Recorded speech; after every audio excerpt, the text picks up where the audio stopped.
आज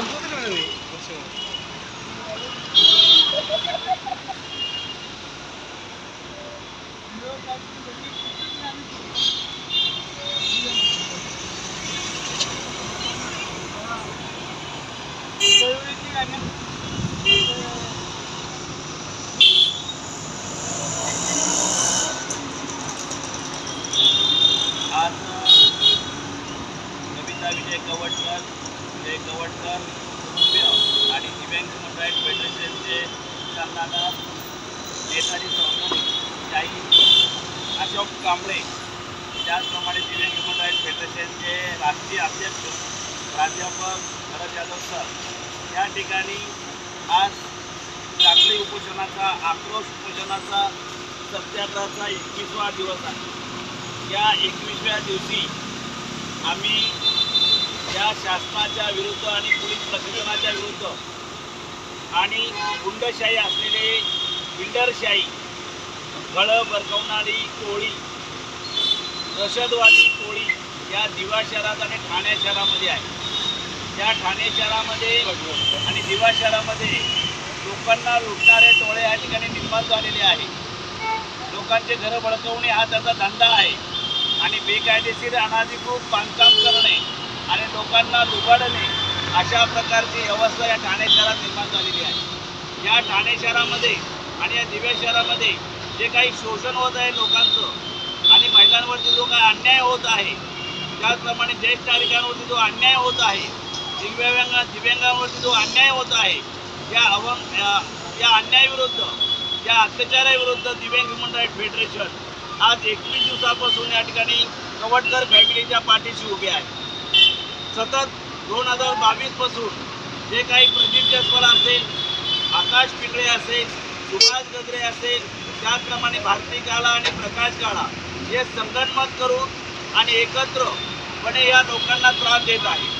त्यांचं घर हडपण्यासाठी महानगरपालिकेचे जे काही सहाय्यक आयुक्त आहे अक्षय कुदळेला एक खोटी माहिती करून व त्यांना हाताशी धरून रात्री बेरात्री जेसीबी साहेबांचं घर तोडलं।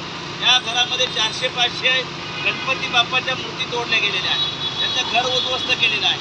त्याचप्रमाणे त्याचं कुटुंब रस्त्यावर आणण्याचा प्रयत्न या ठाणे शहरातील दिव्या शहरातील बिल्डर लोक करत आहेत। अनाधिकृत बेकायदेशीर बांधकाम करणारी टोळी या ठाण्यात आणि दिव्या शहरामध्ये मोठी निर्माण झालेली आहे।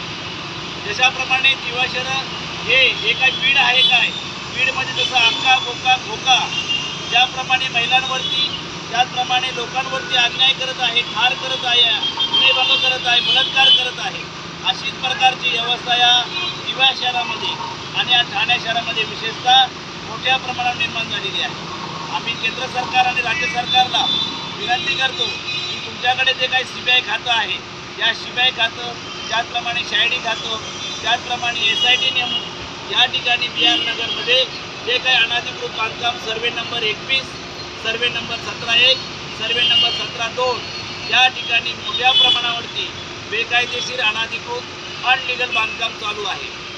या कामाविरुद्ध महाराष्ट्र शासनाचा 2025चा जो कायदा आहे, या कायद्यामध्ये बिल्डर लॉबीला व त्याचप्रमाणे जागा मालकाला असं आरोपी करून त्यांच्यावर फौजदारी गुन्हे दाखल करण्यात यावे आणि या ठिकाणी जे काही अनाधिकृत बांधकाम होऊ नये यासाठी शासनाने स्टे आणावा असं आम्ही कलेक्टर साहेब जे काय आहे अशोक शिंगारे साहेब यांना प्रत्यक्ष भेटून आम्ही त्यांना काल ही माहिती दिली।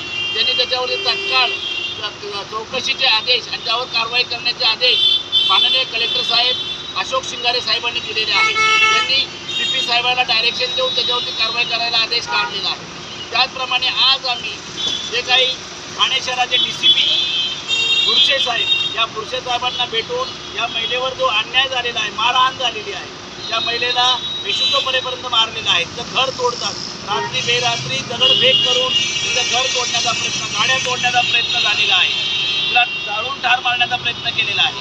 काही वेळा तर रात्री 12-12:30ला JCB आणून तिचं घर तिच्या अंगावर पाडून ठार मारण्याचा प्रयत्न त्या लोकांनी केलेला आहे। असे वारंवार अनेक यांच्या 112 नंबरवरती अनेक वेळा त्या ठिकाणी गुन्हे दाखल करण्यासाठी कवटकर कुटुंब मोठ्या प्रमाणावरती कारवाई करत आहे आणि असताना, ही कारवाई करत असताना मुंब्रा पोलीस स्टेशनला PI आहे आणि TS आहे आणि कोळेकर देसाई यांच्यासमोर यांच्यावर खंडणी गुन्हे दाखल करण्यासाठी ते बिल्डर लोकांना पाठीशी घालून यांच्यावर 10-15 लाख रुपये खंडणी मागतात. असे हे बिल्डर लोक प्रदीप जयस्वाल, सुभाष गद्रे, आकाश पिंगळे, भारती गाला आणि प्रकाश गाला हे संगनमत करून यांच्यावर खंडणीचे गुन्हे दाखल करतायत.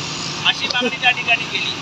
म्हणजे 2022 पासून आजपर्यंत पुढे या लोकांनी कारवाई केली नाही, परंतु खंडणीचे गुन्हे दाखल करण्याचा प्रयत्न या कवडकर फॅमिलीवर, कविता कवडकर करण्यात आला.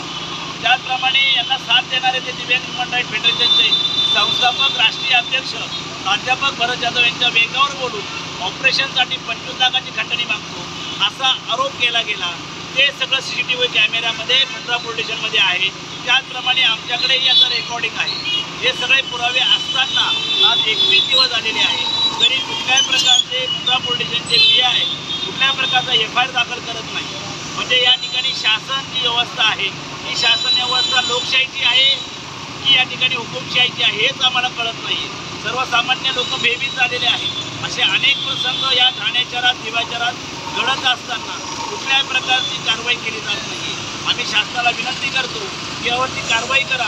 ज्या महाराष्ट्रामध्ये छत्रपती शिवाजी महाराजांचं स्वराज्य होतं, छत्रपती शिवाजी महाराजांनी महिलांना न्याय देण्यासाठी अनेक लोकांचे हातपाय तोडलेले आहेत. या ठिकाणी या महिलेला विनयभंग केला गेलेला आहे, तिला ठार मारण्यासाठी तिला मारहाण करण्यात आलेली आहे, तिचं घर तोडण्यात आलेलं आहे, तिचा संसार उद्ध्वस्त करण्यात आलेला आहे. तरीसुद्धा या ठाणे शहरात आणि या दिव्या शहरामध्ये आणि त्याचप्रमाणे मुंब्रा पोलीस